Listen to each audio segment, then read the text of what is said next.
Hey, welcome back to the table. So the videos from the earlier turns are still uploading, and of course it failed and I had to start over again. So I was a little upset about that. I'm on a different device right now. I wanted to finish this up. I have time today to record, and I'm annoyed that the upload failed, and so my device is still, of course, tied up.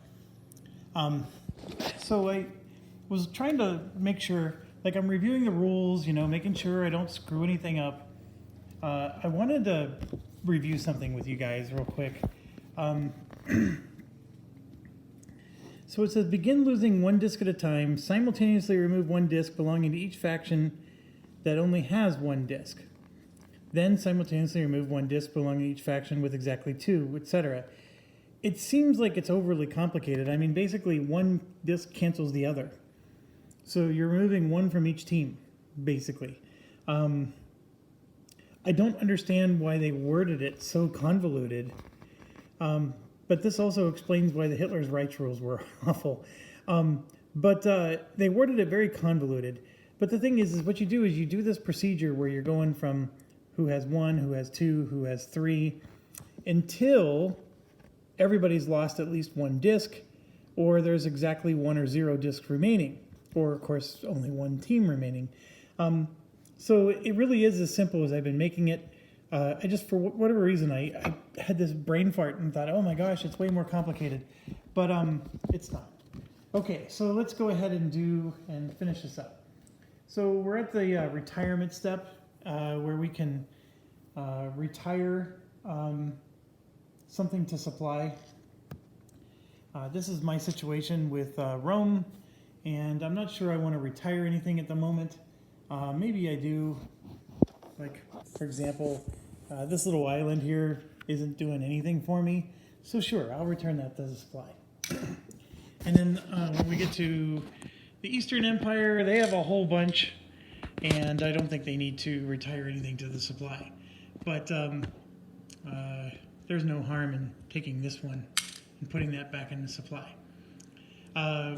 We're thoroughly winning right now, and so now we're going to do the acquisition step. One disc for each of our land settlements. And you can see that they reduced us to a settlement there in Spain, so we get one there, and we get one from Aquitania, and then one from Umbria, so that's three. That's not a lot, folks. So 3 for Western Rome, and then one disc for every 2 sea zones. So I think when you're playing a regular game, you're going to want to maybe capitalize on sea zones more, because that gives you more deployment opportunities. One disc for every opposing civilization I'm adjacent to, so that's one more. And then, of course, since there's no wonders, we don't get any from that. So I ended up with a grand total of 4. I can also tell you that because we have a city in Rome, our little special ability here, where we get to draw a card or transfer 2 discs from the supply, is what I'm going to do. So I'm going to just grab 2 more discs. This doesn't occur until later in the game. Oh, I'm sorry. I get one more from Greece. There's a settlement there in Greece. So I get one more for that. And then I'll just wait until the right time of the game. There's no point in cutting ahead. Okay, so now we go to the Eastern Empire. You can see there's 2 in Greece. So I'm going to get 2 from that. And then 3, 4, 5, 6, 7. All the way up the eastern edge of the map and into Anatolia there. So 1, 2, 3, 4, 5, 6, 7 for Troy, or Eastern Empire. And then I'm going to get 1 more because I'm adjacent to the Persians, and that's it for them. And then, of course, the barbarians are easy. 1, 2, 3, 4, 5, 6, 7, 8, 9, 10. I grabbed 10 exactly. That's actually quite impressive. 1, 2, 3, 4, 5, 7, 8, 9, and 10. Okay, and yeah, if you can imagine if there was a third one called the Huns. That actually would make this quite hard. Okay, moving on. Deployment step. Now, as far as turn order goes, purple would still be first. Yeah, everything would stay exactly the way it is. Okay, so for deployment, I have 1, 2, 3, 4, 5, and then with my ability, I can either draw another card or take 2 more from the pool. So to answer that question, I need to look at, see, like right here, I get to place 2 discs into an area. Here I get to place 1. So I'm going to get to place 3 discs from my cards. So if I look here, there's 3 discs, and then there's 2 left. So I'm going to go ahead and take the 2 discs from my special ability. I could have just taken another card, which, let me think of this. I'm actually going to take another card. I'm changing my mind again. I'm feeling pretty good. And actually, that was a wonderful one to get because it's a competition card. Okay, so let's place our discs. I'm going to go 2, 3, 4 there, and then 3, 4 there. So I'm basically reinforcing my gold zones and calling it a day.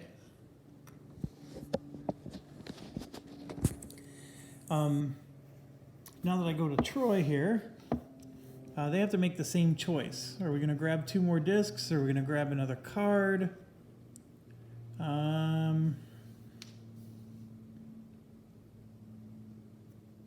This one, I'll be able to add 2 discs. So I'll be able to add 2.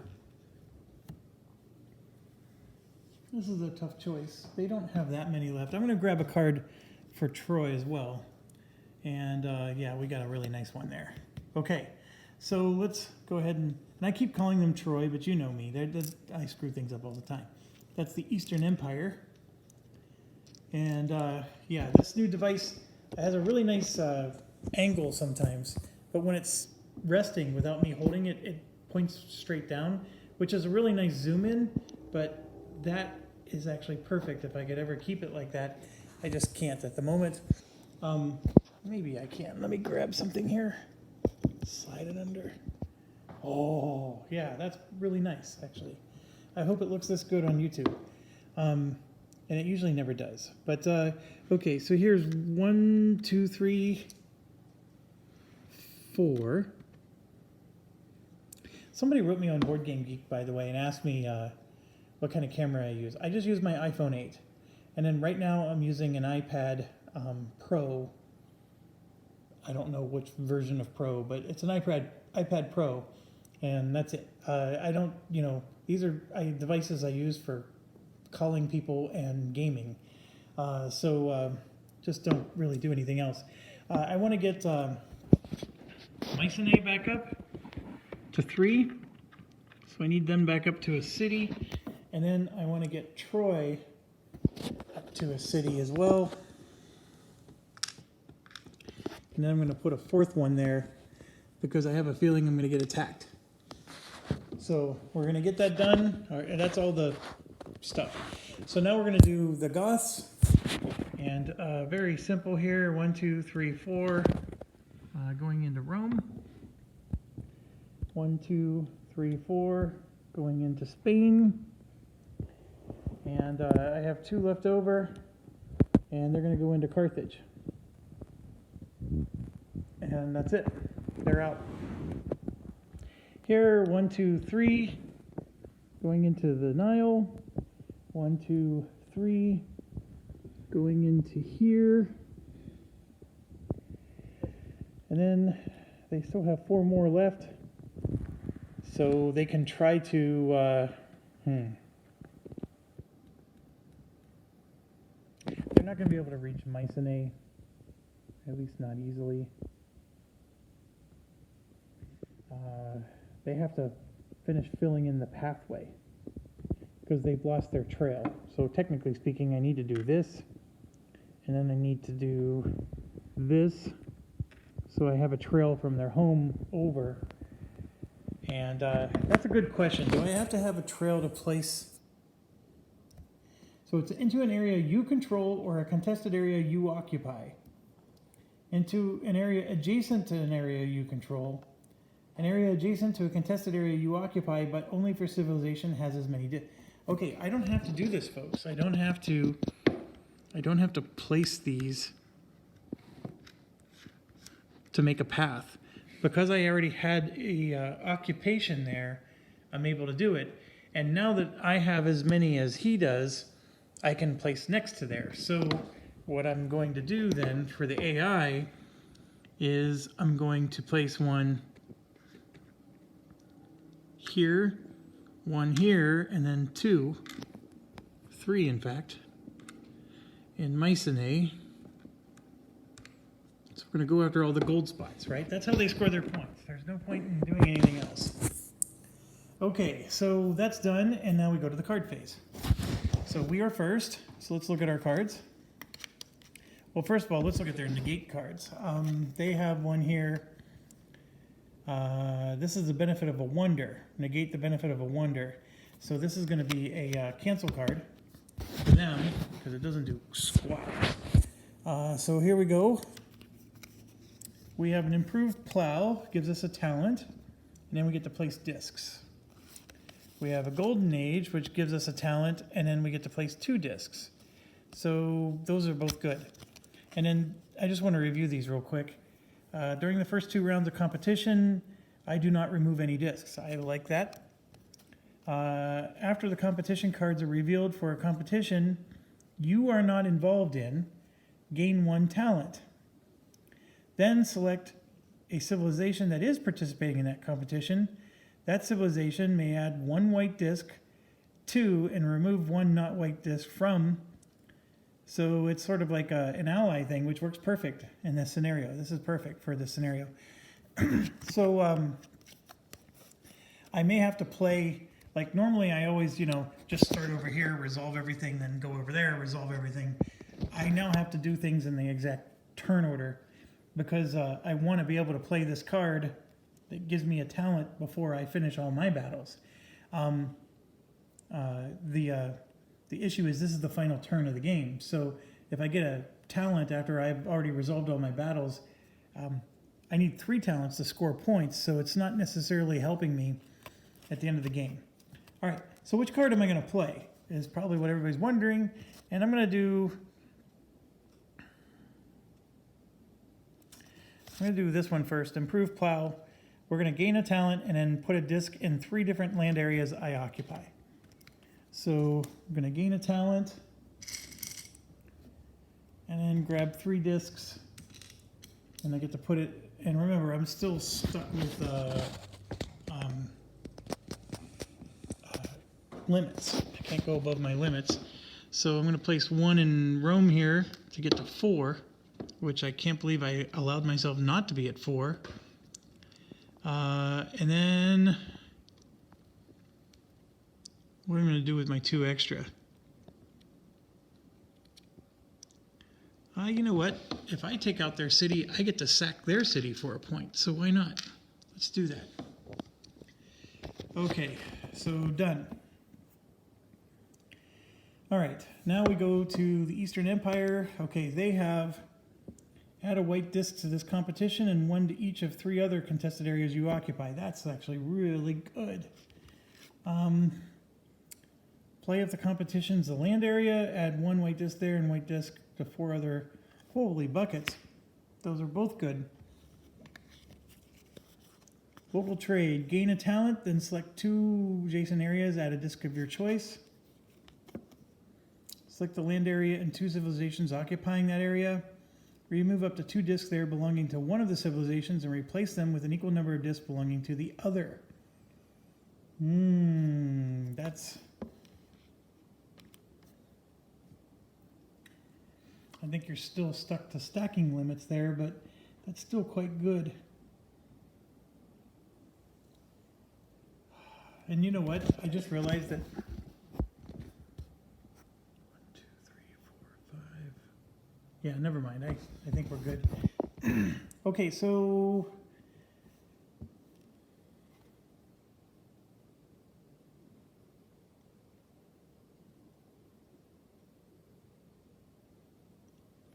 I'm going to do this one.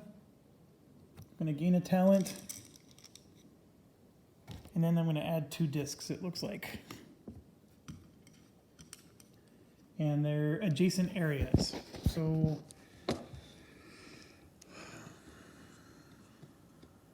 I can't add them to these big battles, but I could, you know what, I could do this. Since this is the final round, I'm not going to be getting new things anymore. What I can do is make 2 cities. That'll give me another victory point. I mean, it's a half point each, but it gets me another victory point. So I will do that. So now we go to Mr. Visigoth here. Okay, select 2 adjacent areas, remove 2 discs from each of those areas. Remove all discs from 2 adjacent C areas, and then place a barbarian disc in each of those, so that's a cancel card. Select the land area adjacent to any map edge, remove 1 disc from that area, if any, then place 2 barbarians there. Okay, so let's do massive earthquake first. Removing, so select 2 adjacent areas, remove 2. Obviously the goal is to take Rome or something. So we're gonna go, and it's gonna be Rome. So we're gonna take 2 from here, and then we'll take 2 from Umbria. And I can't do a thing about it. So those are all gone. All right, so now we come over here, and they have competition 1. This is an investment card. It's the first one we've seen. They can put this card on the table with 3 discs. At the beginning of your draw step, you put the disc in a supply, and then you draw 3 cards, you keep 1, discard the other 2. It's fantastic, except this is the last round of the game. So I'm going to make an executive decision and use that to just cancel a hit. So they, I think, favor removing discs over placing them. So remove 1 disc from a land area and then place a cylinder there. As long as the cylinder remains, no civilization discs may be placed there. Remove the cylinder. Ooh, that's actually a very interesting one. So they're going to do that. And which area would they choose? I think, well, yeah, they're going to choose Troy. So we put this disc here, and that means that I can't add any more discs to there, even if I want to. So that blows. So well done, AI. All right, so it's back to me. I'm going to do this one. I'm going to gain a talent. Then I'm going to place 2 discs into an area adjacent to any area I occupy. So I'm going to grab 2 discs, and of course I'm going to replace them in Rome. So now we're here. Select the land area, choose 2 civilizations occupying that area. Remove up to 2 discs there belonging to 1 civilization and replace them with equal number of discs belonging to the other. So I could theoretically help myself over here, but he's got his own world of trouble. So I'm going to actually do that here in Mycenae. I'm going to remove 2 from him, and I can't put 2 here, but I can at least put 1 for myself and make it 4. So done. Select the land area adjacent to any map edge, remove 1 disc, place 2 barbarians there. So this is next to a map edge, and so there's no way to hurt me here. However, we can hurt Troy. So we're going to remove 1 and then put 2 barbarians in Troy. Well, actually, you know what? We're not allowed to place any more discs there. So I'm going to remove 1 from Troy, but I can't add 2 to Troy. But that still works. Still works very well. And I'm going to check.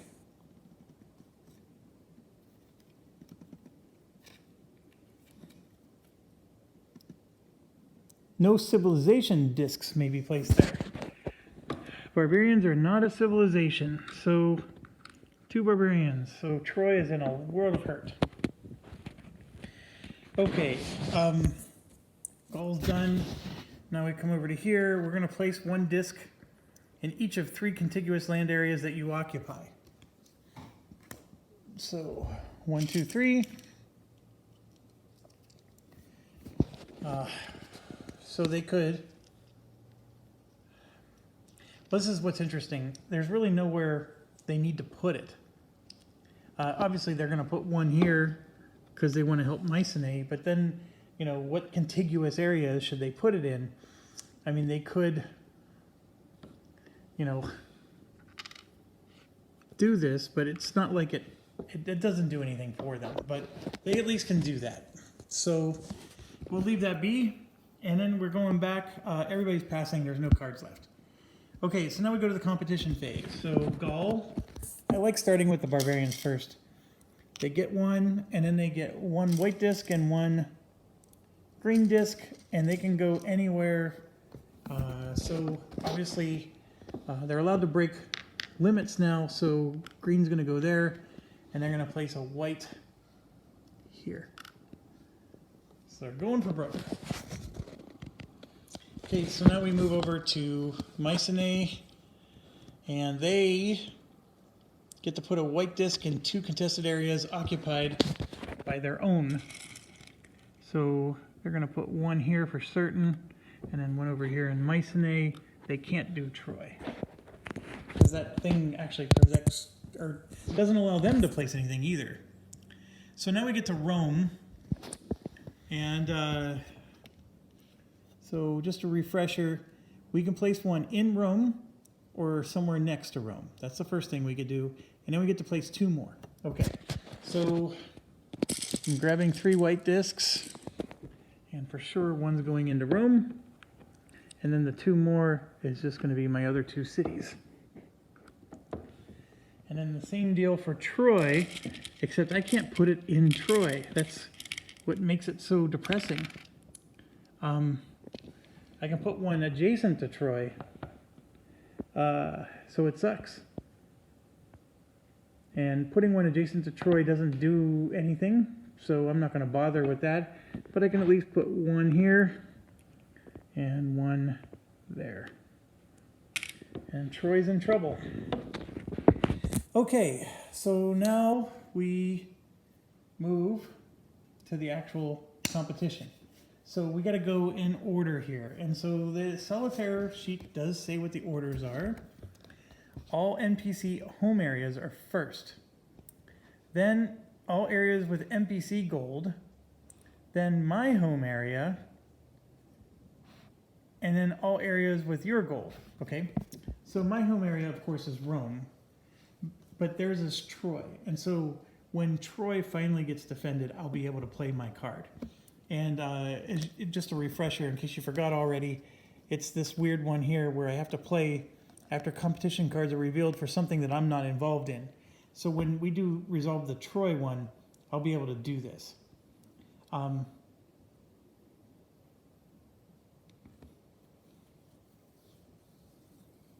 problem with the Troy one is they get to add a white disc to and remove 1 not white disc from, but they can't add a white disc to that one. It's an interesting one because that weird thing's there. I can't add discs, but I could still do it because I want to gain the talent. So let's rock this. So the home areas first, and it's the NPC home areas first. So the first battle actually that's taking place is Gaul, and I'm not too concerned about this one. I'm going to lose 2, they're going to lose 2, and it's over. All right, so now we go to the home areas, and it didn't player order, so I would go first. So Rome goes first, and so off we go. Rome's going to be a bit of a battle here. Okay, so let's look at this one. During the first 2 rounds of competition, I do not remove any discs, so I'm going to play that one. And they don't have any, but they have 2 of these. So I'm going to burn both of these, and then of course I don't lose any discs, so that's just going to burn their 2 talents. So now we're burning actual discs, and they're going to burn all of these. 1, 2, 3. So they're going to cancel 3 more kills. So that means I lose 1, 2, 3, like this. So then we now resolve the rest. I'm going to lose 2, and they're going to lose 2, and they control Rome. And now this is something that they are not going to control Rome yet. I have 2, so I'm burning my 2. So that means 2 more of theirs are going to be. So let's go back. I'm burning.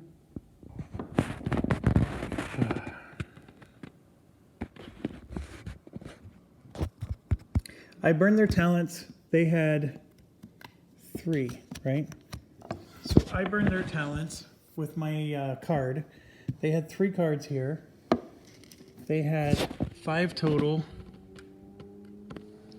And I had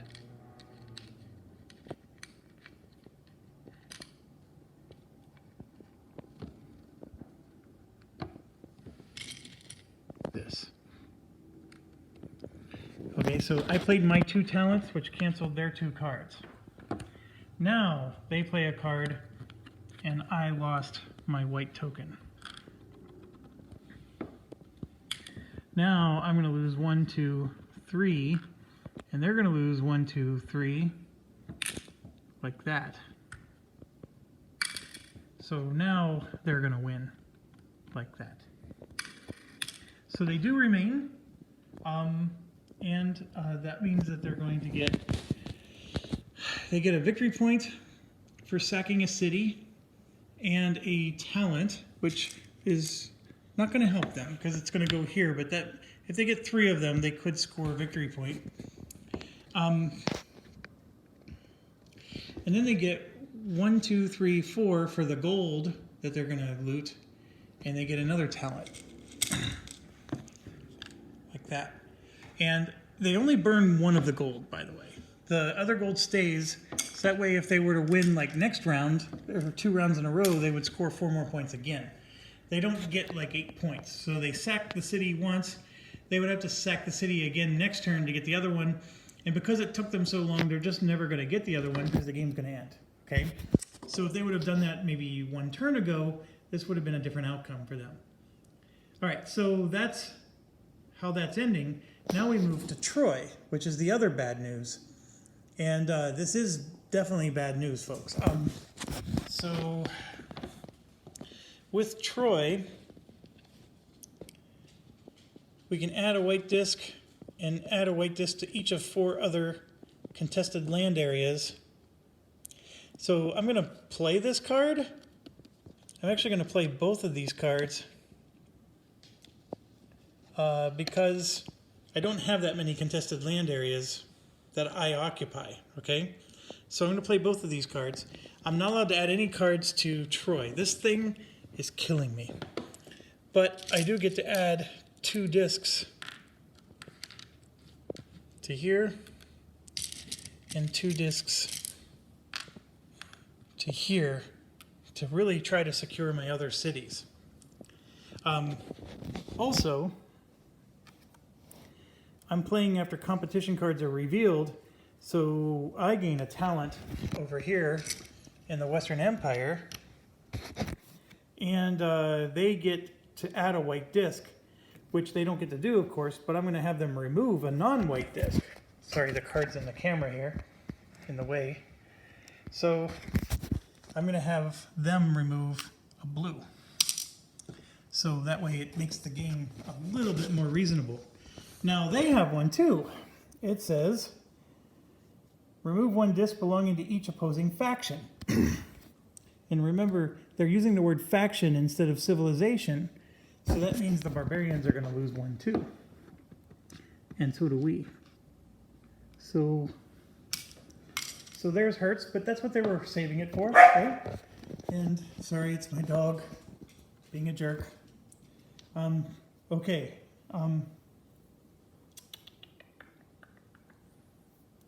Somebody's walking down the street like half-mile down the road, and she sees them and thinks that they're here to see her. Okay. I lost my train of thought. We're resolving Troy. So we did all the cards now, and we're in trouble. The only good news is they have no talents. So we're going to play ours. At least I think we are. Otherwise, we lose outright. So I'm going to play mine, and then the Barbarian's going to lose one, and this loses one. And then they're going to win. So they kill our last one, and they gain a victory point, and then 1, 2, 3, 4 more, because they burned the gold. And they do get 2 talents, but they're in the loot. And they'll get a 3rd one because of their special ability. This game all of a sudden got close. I'm not blowing them out of the water anymore with that. And if you remember the end-game scoring, it's going to get a lot closer. So, so yes, they took Troy with just 1 unit, or 1 piece. Okay, so now we go to, so we keep going, and now it's just a crapshoot on which ones we resolve first. So I think because of turn order, we're going to do Spain now. And nobody has any talents or anything, so it's pure carnage. I do have 1 talent myself, so let's do this. Those get canceled, and then there's 4 here and 4 here. I will use my talent on this one to take one of those off, and then there's 3 more and 3 more. So it's going to look just like that. So we hold it, but with hardly anything left. Okay, then we come over to this one, and I lose 1, they lose 1, they're going to lose 2, I lose 2, and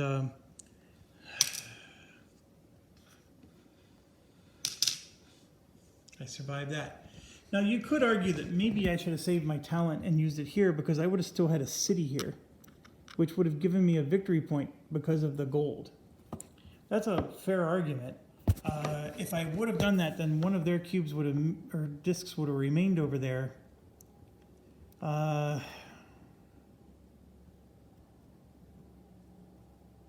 that hurt me in any way?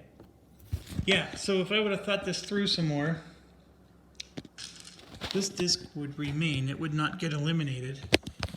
So it would end looking like that because I didn't use my talent there. Instead, I would have used my talent here to prevent this one from going away, and that would have kept the city. You're allowed to math it out, folks. I'm trying to record and do a million things, so there's no harm in retconning this. But that's a better, smarter move. So now we come over to these guys, and actually, they do have 1 cancellation here. Persia does. So we can cancel 1 time. Now, where is the best time to do it? I would say it would be this one. So we're going to cancel 1 time. And then here I'm removing 2, and there's removing 2. And then here I'm removing 3 and 3. So we do survive that. And then over here, it's just a crap show. I'm going to remove 3, and then 1, 2, 3. Even if they would have used the talent there, I have 4 units. I am going to lose 1 because that's stacking rules, but they weren't going to break that city. That one was secure. Okay, so now we're at the end, and this is 2 talents that would move over to here, but it's useless at the end of the game. And then over here is 3 talents that would move over, and that will be 1 victory point at the end of the game, so I'm going to go ahead and give them another victory point. So let's do the turn in the proper order, and I'm just going to put these talents away.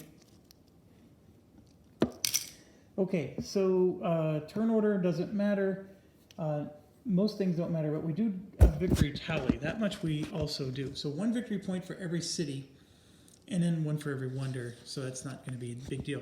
So Mycenae there is a victory point, and it's a full point, because it is over a gold city, so I'm going to get 1 point for that. And then I actually have 2 cities here, but they're not gold cities, so I get a half point for each, so I get 1 more for that. Sorry, that was my table. And then I come over to here, and I have 1 victory point for this. So purple goes up 1, and that's all I get. So now I would also get bonus points for having a token in our home area, which is Troy and Rome, as long as it still had gold. I don't get a point for those. I also would get points for gold if I actually had a city over it. I don't get that. So I get no points for my home territories. And then per the scenario, let's bring the scenario book back. At the end of the game, the faction controlling Rome gains 5 and the faction controlling Troy gains 5. And that is going to 1, 2, 3, 4, and technically 5. And you're supposed to put a white cube underneath, by the way, to show that that's a 21. The white cube counts, or white disc counts as 20. And then this one would be 1, 2, 3, 4, 5. All right, so this is 11 plus 21. So we're going to take this 1 and we're going to add 11 to it. So there you go. I'm at 32 for the enemy. And then we have 13 and 14. So that's 10, 27. So I'm just going to put these together and put it there. I actually lost this game. I thought I was dominating, but look at that. I just lost. So the AI was very capable. I don't think I did anything that stupid. I think there's maybe things I need to do to prevent them from marching over, but they clearly won the game. And so there you go. That's a game of this. This was the Roman scenario. If that doesn't, the fact that they were just getting 10 discs each turn for doing nothing, that can annoy you, right? I mean, because it seems cheaty.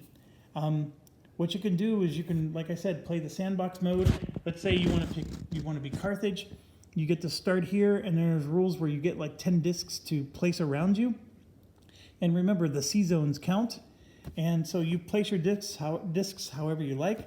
And then whenever it's your turn, you gain a minimum of 3 discs every turn, even if you don't have settlements.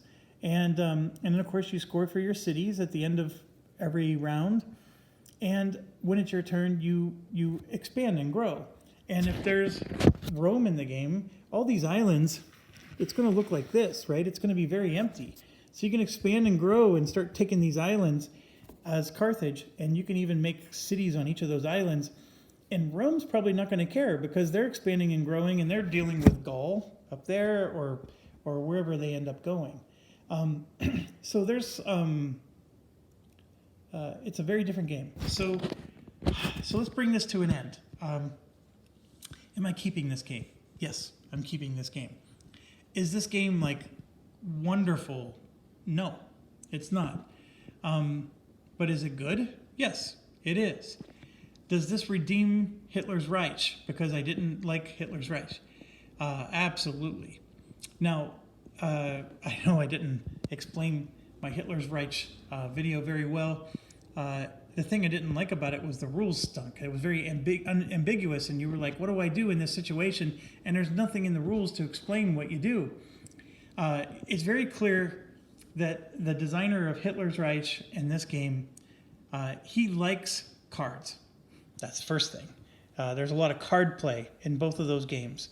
He also likes simple, abstract counters that represent armies and whatnot.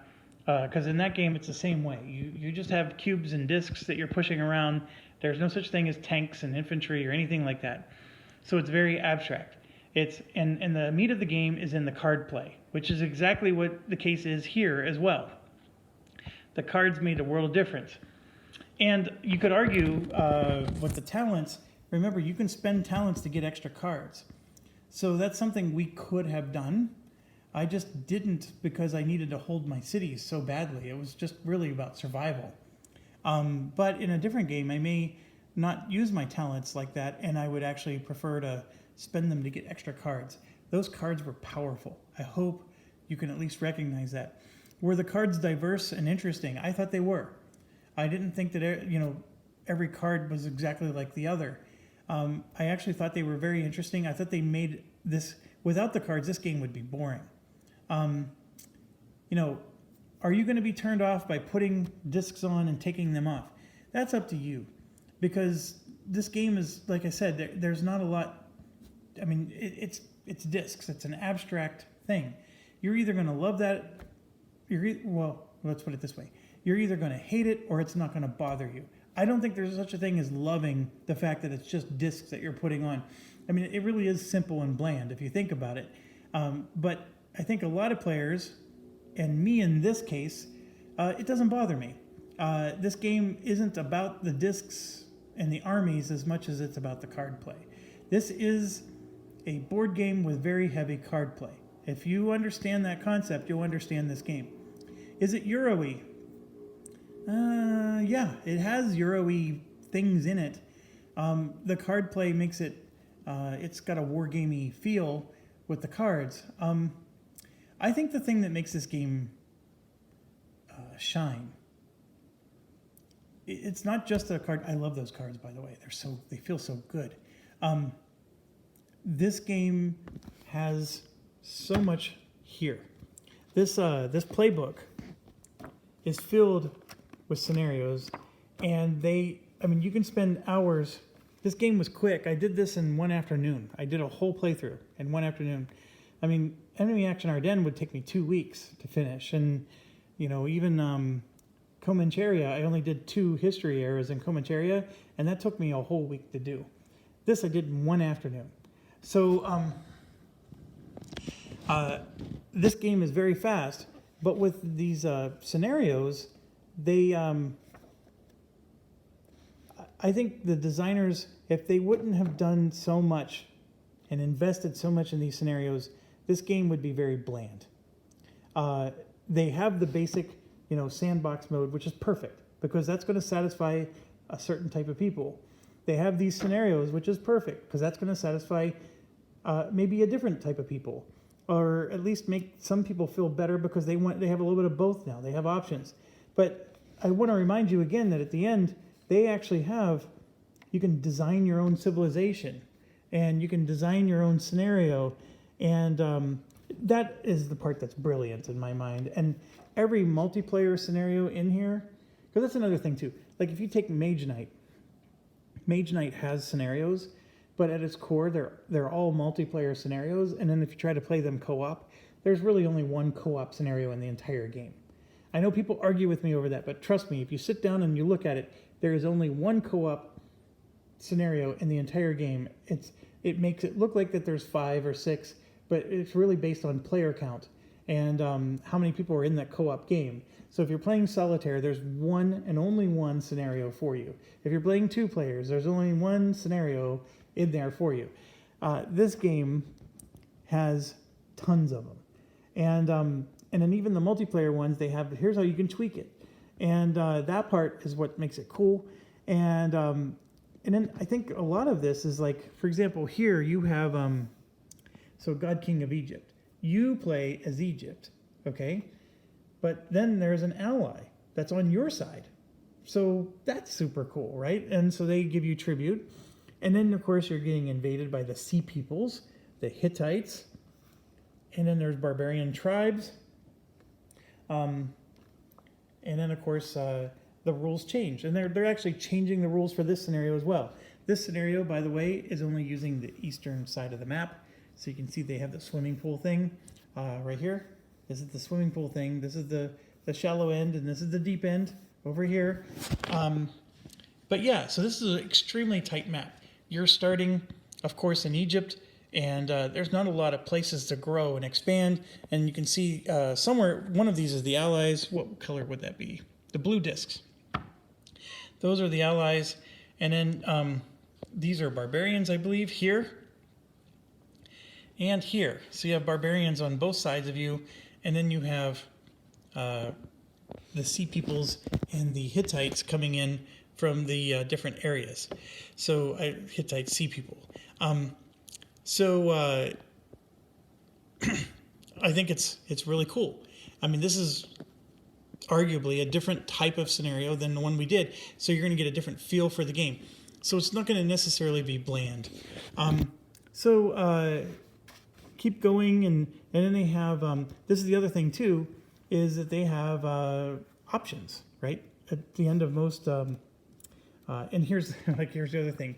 You can change the challenge level of that Egypt God scenario. This is still the Egypt God one, right? So now we have a variant here that you can add in. You have a challenge level, so you can change what kind of challenge. You can make them stronger raiders. You can make it 1 versus 2. So you're not playing by yourself anymore. You don't like the fact that this is just solitaire. Well, there you go. Stop your whining. Stop your complaining. The designer gave you something. So that's the thing. If you're, you're either going to hate the fact that it's just discs or not. That you can't get over. Some people aren't going to be able to get over that, and I can see how this game will never be for them. If you're a Euro player, to be quite honest, Kemet does this, and it does it better. So I don't know if any of you guys have heard of the game Kemet. It's an Egyptian game. It's so much better than this if you're a Euro gamer. However, Kemet can't be played solitaire, at least not out of the box. So that's the one difference. Now, is the AI here decent? I think the AI is decent because it just gives you general direction. And so you're playing schizophrenic here. You really are. You have to play schizophrenic, but the rulebook does give you rules to guide them, so that way you're not just making decisions on your own all the time. I mean, you still are given some nice priorities. And it works. I think it works. And the AI just beat me. I thought I was dominating it, to be quite honest. And they pulled it off at the end. All because of that stupid thing there. I mean, I lost Rome too, which I wasn't expecting, but that other thing just annoys me. But yeah, that's the thing. AI did it, and did they cheat? Well, that's arguable, because this is a weird scenario where they got 10 discs every round for doing nothing. So you could say they cheated, but this isn't... they played by the rules outside of that. So, Ancient Civilizations, the NRC. Let me know if you want to see some more scenarios. I can try. You know me, I always have other shinies I want to get to the table, and it's a problem sometimes. I like this game. In order for me to feel like I get my money's worth, I need to play it some more, and I don't mind playing this some more. This game played so quick, it's not that big a deal. But I'm probably going to put this away and then start focusing on combat, just because they both arrived the same day, and the whole time I'm playing this, I'm wondering about that one. So anyways, I hope you enjoyed this. Special abilities. So we talked about this. Troy gets city walls. As long as 2 Trojan discs occupy Troy, cards cannot cause the forced removal of Trojan discs from Troy. So this is a very interesting one. So Troy is protected, and those cards that were removing discs would not have worked if it was really Troy. I mean, we were playing as the Eastern Empire. And then here you can see during the acquisition step, if there's a Trojan city in or adjacent to Troy, you gain a talent just automatically. And once per turn at the beginning of competition, I can place a white disc into Troy and another one into a contested land area anywhere else. So it's a nice little way to protect Troy. Not a bad ability. We looked at both of these already, and there are actually quite a few more. So let's look at Carthage. So once per turn at the beginning of competition, I get to place a white disc in Carthage, 1 in a contested land, and 1 in a contested sea area. So this would have been worthless in our scenario, but they're going to dominate the sea quite a bit more than somebody else, because I think the other ones require you to use land. Celt Iberia, during the acquisition step, transfer 1 disc from supply to ready. So you just get 1 disc, boom. Doesn't even matter. And then if there's a Celtic disc in or adjacent to Celt Iberia, you gain a talent. And if there's a city in or adjacent to Celt Iberia, you gain another talent. So this one, you're going to have a lot of talents with this, so that's always helpful. Egypt, but there's nothing in here to help you with battles, so that's an interesting. Egypt, during the acquisition step, if an Egyptian disc occupies an area containing the depiction of the Nile River, transfer 1 disc from supply to the ready box. If an Egyptian city occupies a Nile River area, transfer an additional disc and gain 1 talent.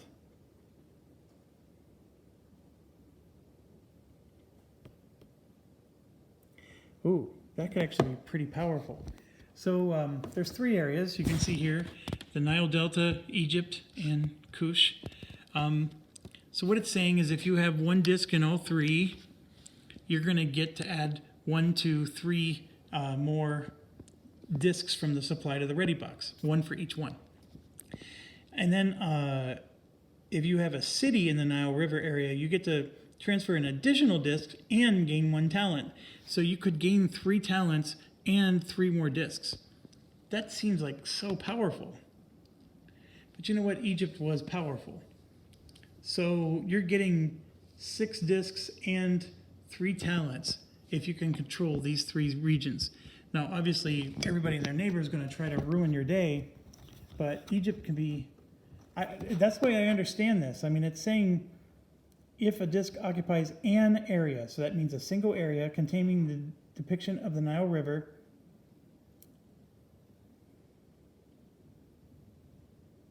oh, you know what? Let's change this.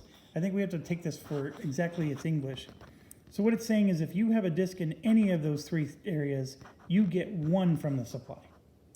And if you have a city in any of those 3 areas, you're getting 2 from the supply and 1 talent. That sounds a lot better. That's not quite as overpowered.